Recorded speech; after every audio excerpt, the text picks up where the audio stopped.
Bright day and mabuhay, dear viewers! Today, we will take you to a fascinating journey into the heart of our local history and culture.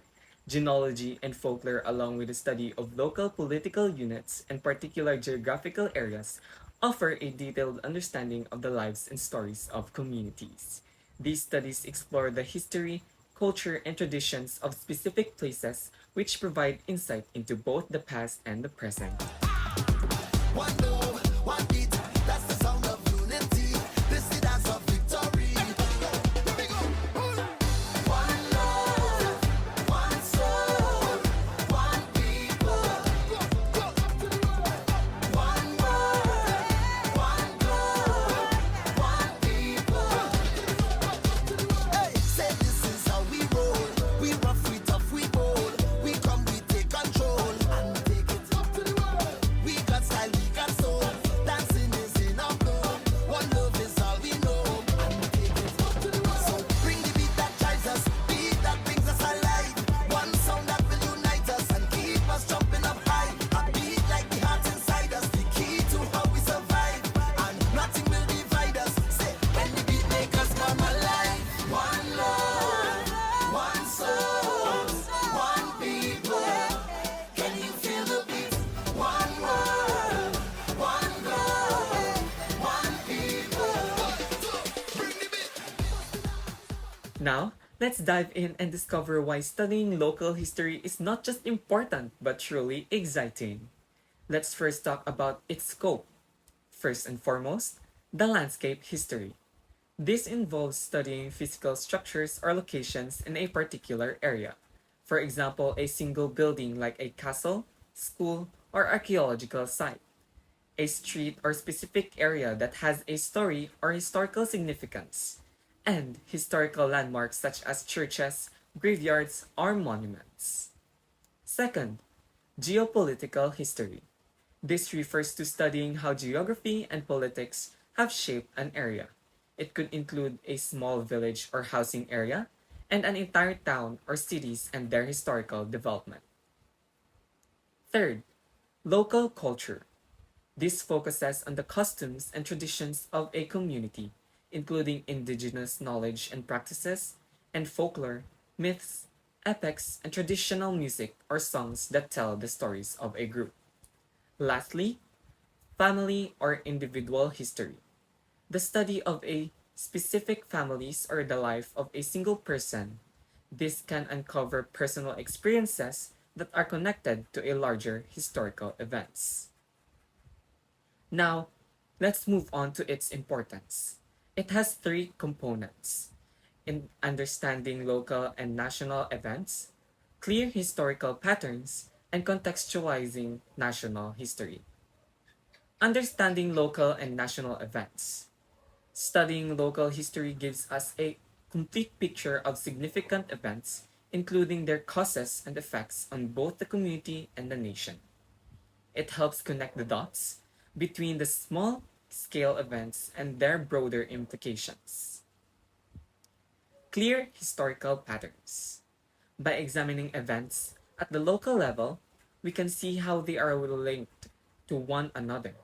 This creates a clearer picture of history, showing patterns that are sometimes hard to see when focusing only on national or global events. Contextualizing national history. Local history allows us to understand national events through the lens of smaller communities. For example, the impact of a major historical event like revolution or economic crisis can be better understood by seeing how it affected a specific town or family. So, why does it matter? Studying genealogy, folklore, and local history makes history feel closer and more personal. Instead of just reading about major national events, we see how real people lived through them and how their actions shape the community we live in today. This perspective not only enriches our understanding but also ensures the preservation of cultural heritage for future generations. Now, Kenje Albareco will continue the topic about genealogy, folklore, and national history.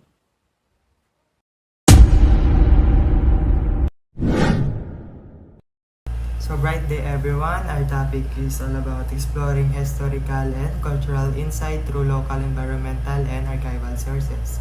So first, let's define sources.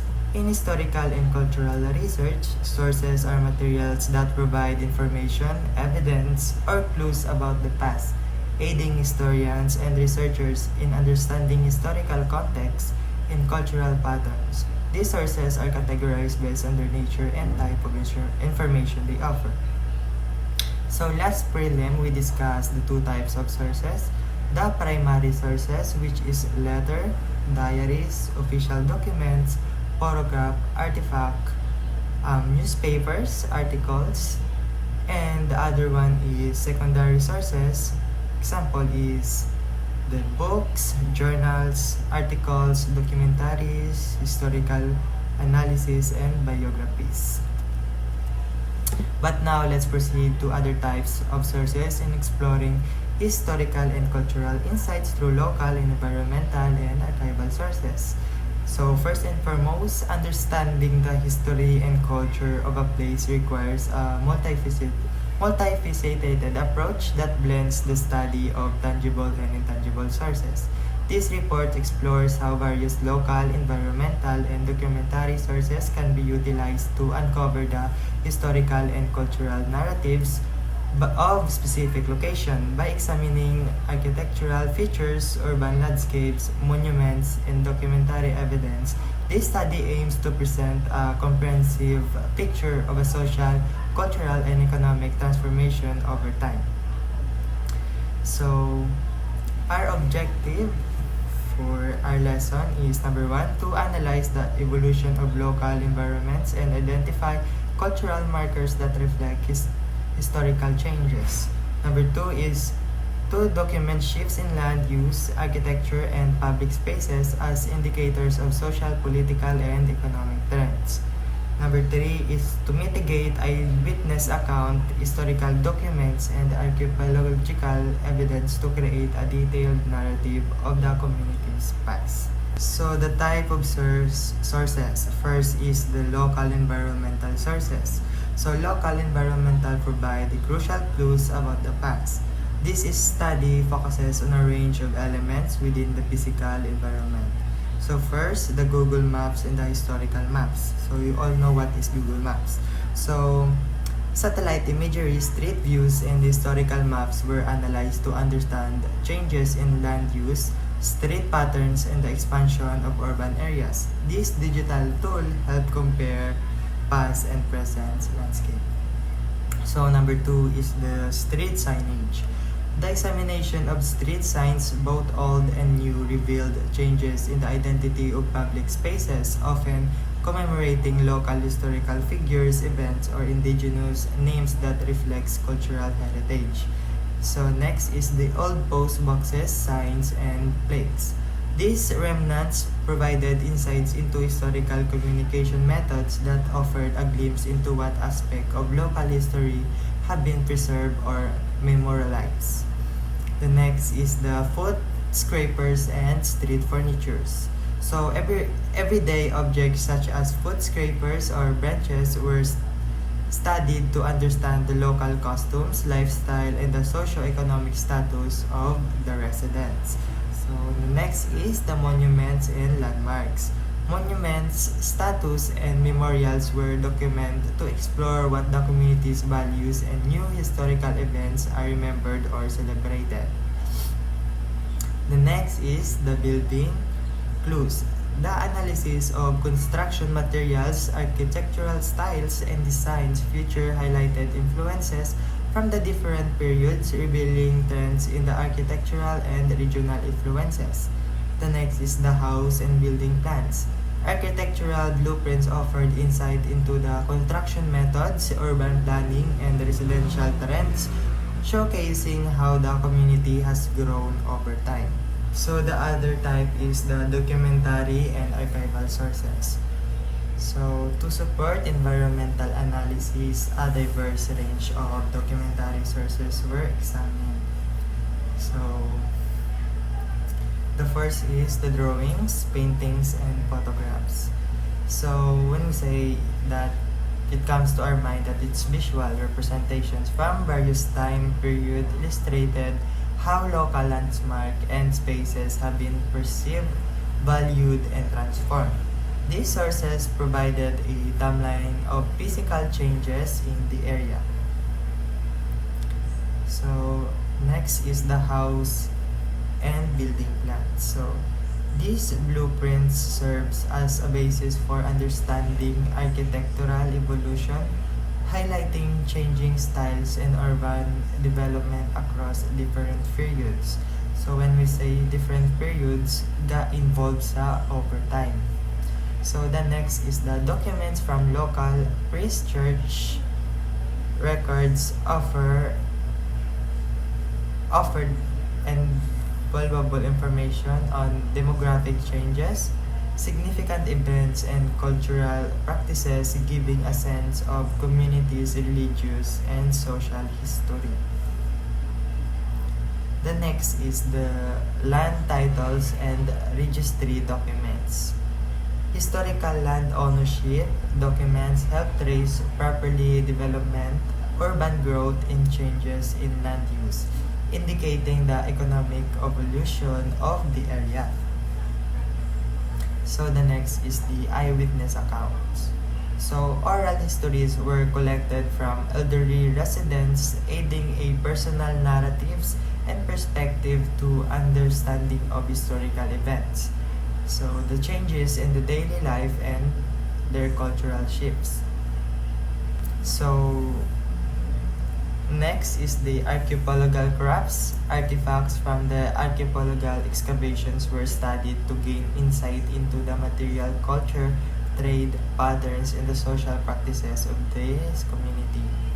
So when we say this one, so the artifact, so when we get an artifact, so the historians will study it, and they like provide the insight about what happens in the past, so it's kind of in evidence. So the next is the school records. Educational archives reveal demographic trends, shift in the educational priorities, and the impact of historical events on local youth and education system.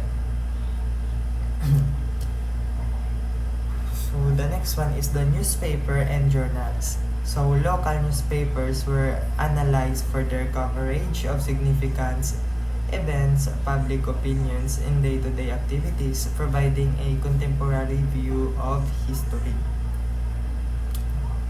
So next is the letters and correspondence. Personal letters and correspondence added a depth to the study by reflecting individuals' perspective and emotion regarding historical events. So let's proceed to methodology. So what is methodology? Methodology is the system of methods and principles used in a particular study or research. It outlines how data is collected, analyzed, and interpreted to answer research questions. So number one methodology is interviews. So interviews with long-time residents and local experts were conducted to gather first-hand accounts of significant events and changes in the area. This oral history provides a context to the documentary and physical evidence. So when we say interview, it's a face-to-face interaction between you and the participant. So mas better if magamit kita sa interview para makuha natin ang legit nga information. So the other one is the context analysis. Historical documents, photographs, and maps were systematically analyzed to identify recurring themes, cultural changes, and important historical milestones. The content was examined for accuracy, reliability, and relevance of the study.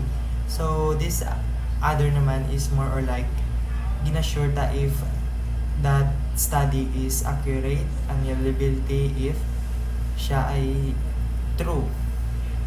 So the number 3 is archival research. So Local and regional archives were explored to gather primary sources such as land titles, government documents, and newspapers.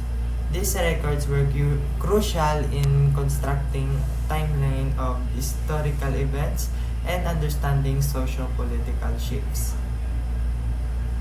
So the next is archaeological excavation. The study included an analysis of available archaeological reports and findings from local excavations. These artifacts helps settlement pat- identify the settlement patterns, economic activities, and trade routes, offering a deeper understanding of the community's past.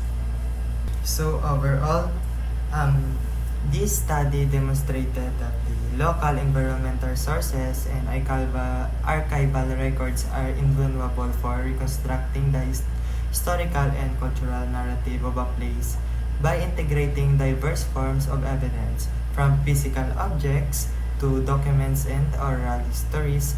A comprehensive and multi-dimensional picture of the past emerged. This approach not only sheds light on how a community has evolved, but also it highlights the importance of preserving both tangible and intangible heritage for future generations of our country. That would be all. Thank you so much. Hello everyone. Today I'll be talking about oral history, its meaning, scope, and why it's important.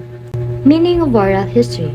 First is oral history is the systematic collections of living people's testimony about their own experiences. By Park 2013.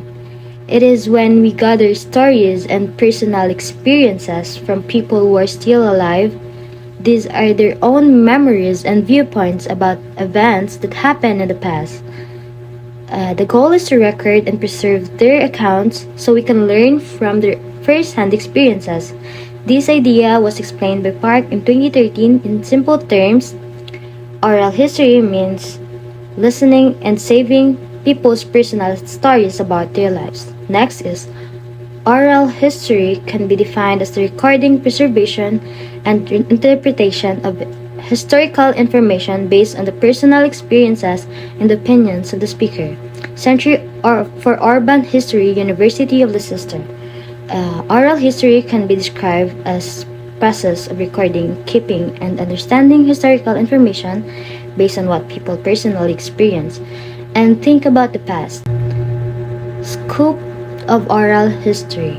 Oral history covers a wide range of topics. It includes geopolitical history, an area like a village or housing estates, a whole town.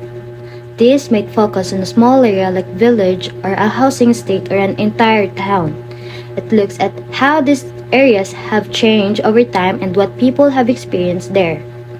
Next is local culture, indigenous knowledge, system, and practices of a particular group in a geographical area, folklore, myths, music history, epic, etc. This includes stories about the culture, practice, and folklore of specific groups of people. For example, it can cover music, myths, and epics passed in through generation, and family history, life of a particular individual, and etc. It can focus on life of a particular individual or a family, sharing personal stories and experiences that are important to them.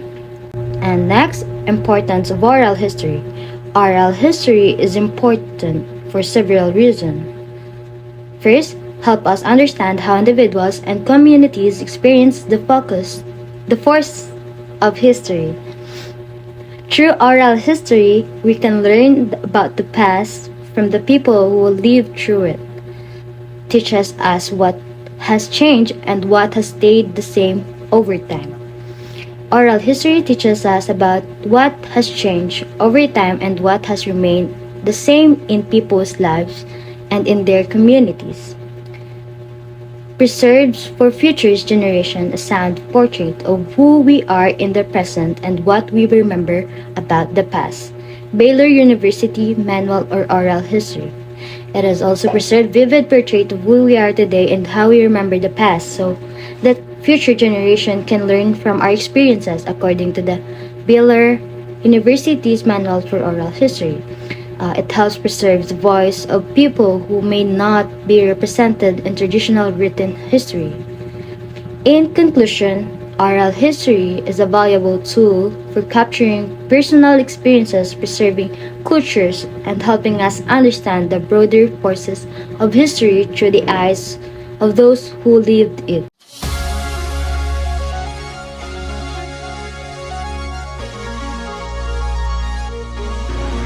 Bright morning to each and everyone. My name is Nisan Mark A. Arias, currently a first-year tourism student here in SUN, or also known as the State University of Northern Negros.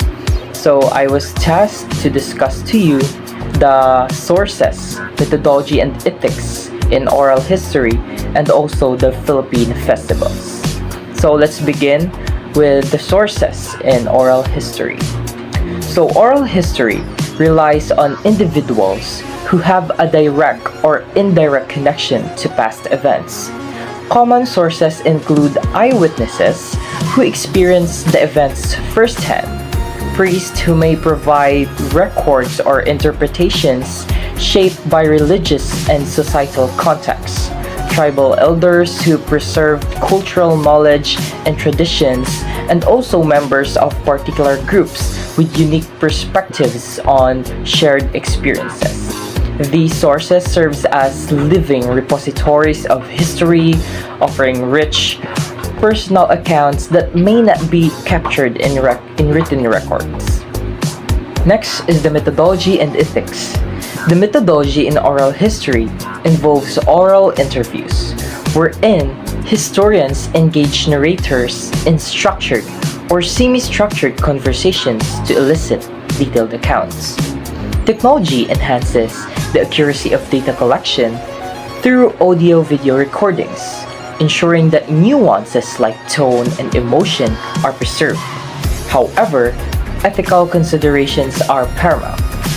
Historians must obtain informed consent from participants, ensuring they understand how their stories will be used.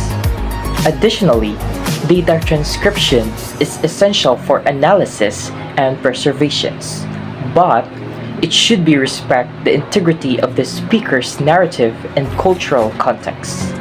Researchers must avoid imposing biases or altering the meaning of oral testimonies, maintaining a commitment to authenticity and respect.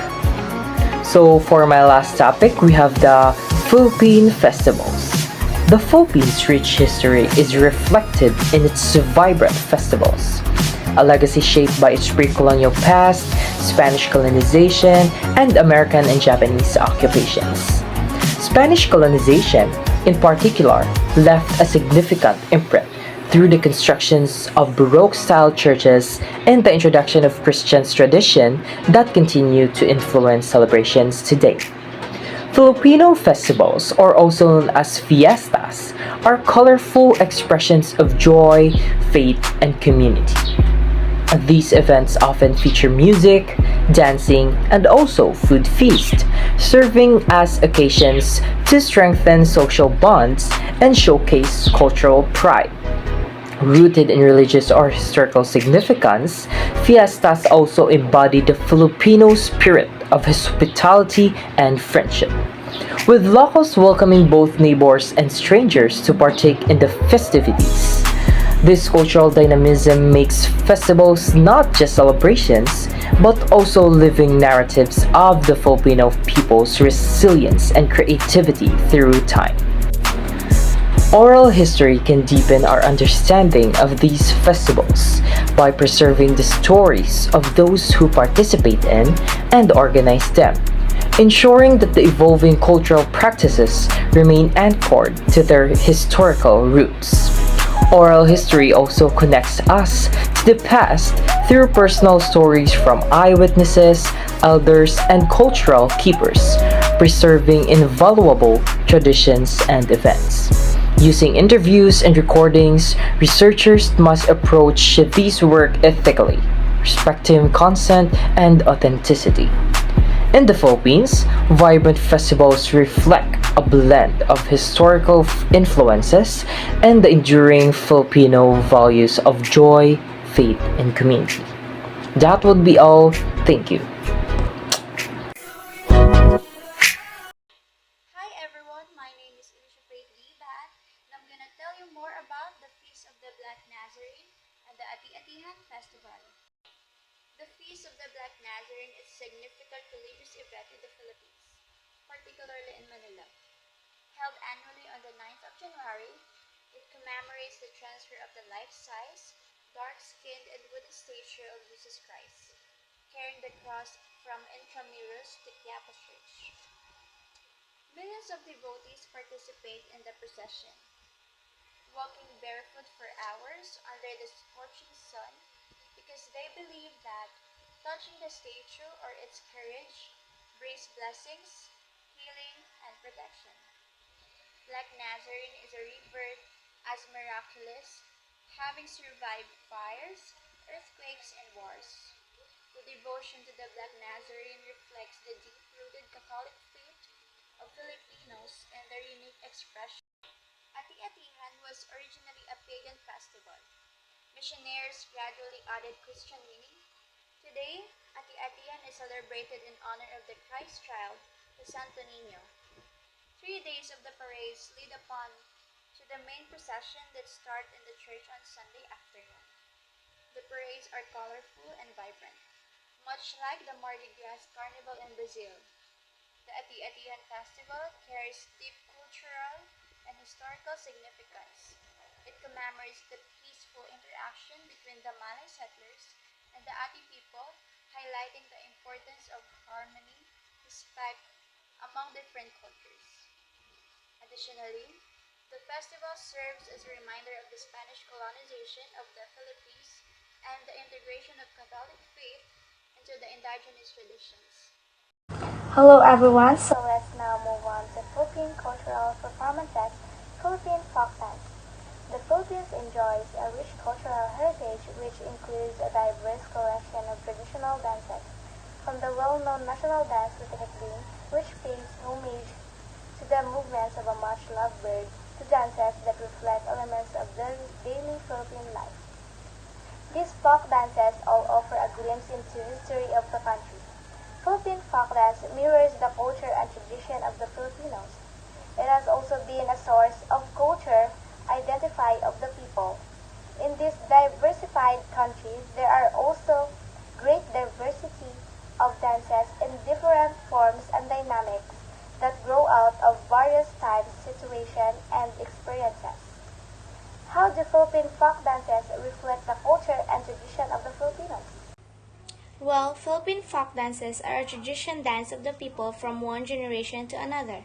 They are means of expressing the beliefs, moods, and emotions of a people and have been the mode of communication. Philippine folk dance helps keep the people connected to their ancestry and their traditions. Folk dance helps to preserve the cultural unity of the people. Filipinos think folk dances are important because they help keep the culture alive. People have been doing folk dances for hundreds of years, and there is value keeping the tradition alive. Folk dances are important because they preserve the Philippine culture and pass it on to the next generation. They are uniting force to the Philippine people. So, the Philippine folk dances are an important part of the country's culture and tradition. These dances, like the Tinikling, reflect the daily life, beliefs, and history of the Filipino. They express emotions and unite the Filipino community, keeping the traditions alive for the future generation. Some folk dances in the Philippines. Singkil. Singkil dance takes its name from the bells worn on the ankles of the Muslim princess, perhaps one of the oldest of true Filipino dances. The Singkil recounts the epic legends of Darangan, of the Maranao people of Mindanao. This epic, written sometimes in the 40th century, tells the fateful story of Princess Gandingan, who was caught in the middle of the forest. The rim-tip clasping of crisscross bamboo poles represent the tree that were falling, which is gracefully avoids. Her slaves loyally accompanies her throughout her ordeal. Finally, she is saved by the prince. Dancers wearing solemn faces and maintaining dignified pose being dances at a slow pace, which soon progress to a faster tempo skillfully manipulates a pair or fan switch represents the winds that prove to be auspicious. The dancers were expertly through crisscross bamboos when performed by ladies of the royalty of Lanao. The dancers is usually accompanied by a waiting lady who holds a beautifully decorated umbrella over the princess' head whenever she goes. Royal princes to this day in the Sulu archipelago are required to learn these most difficult and noble dances. Maglalatik, the dance of war. All traditional dances tell a story. The indigenous Maglalatik dance of Philippines mimics the battle between the Christian and the Muslim Moro tribesmen. Maglalatik is also called as magbabaw, where baw means a coconut shell. It is an all-male dance with coconut shells used as props. The Maglalatik embodies the element of a battle, reconciliation, and a prize as well. It is usually performed during religious processions at the town Fiesta of Binan. It is also a mark of obeisance to a patron saint of the town. So San Isidro de Labrador, a calm and elegant display, harmless weaponry. Maglalatik four-part dance, which the Moro had won technically. Good morning everyone. So I am Erica and I will be talking about the Pandanggo sa Ilaw. So the Pandanggo sa Ilaw is a Filipino dance whose name comes from the Spanish word fandango or a lively Spanish dance. The sa Ilaw part refers to the oil lamps or the tinggoy balanced on the head and the back of each hand during performance. The dance is characterized by its lively steps and clapping performed to a varying 3/4 beat. It demands exceptional balance and skills from the other dancers, who must maintain the stability of 3 oil lamps while executing intricate movements. This showcases grace, poise, and precision. The Pandanggo sa Ilaw was originated in Lubang Island, Mindoro, Philippines. It emerged during 15th century, a period when the Philippines was first colonized by the Spanish. So, according to the historical context, possible kuno nga this dance was influenced to us by the Spaniards. The dance often performed during festivals and celebrations, showcasing the vibrant and rich cultural traditions of the Philippines. The Pandanggo sa Ilaw is more than just a dance. It also plays a significant part in Filipino cultural heritage. It represents grace, skills, and resilience of the Filipino people. The balancing act with the oil lamp symbolizes the delicate balance needed in life, highlighting the importance of stability and control amidst challenges.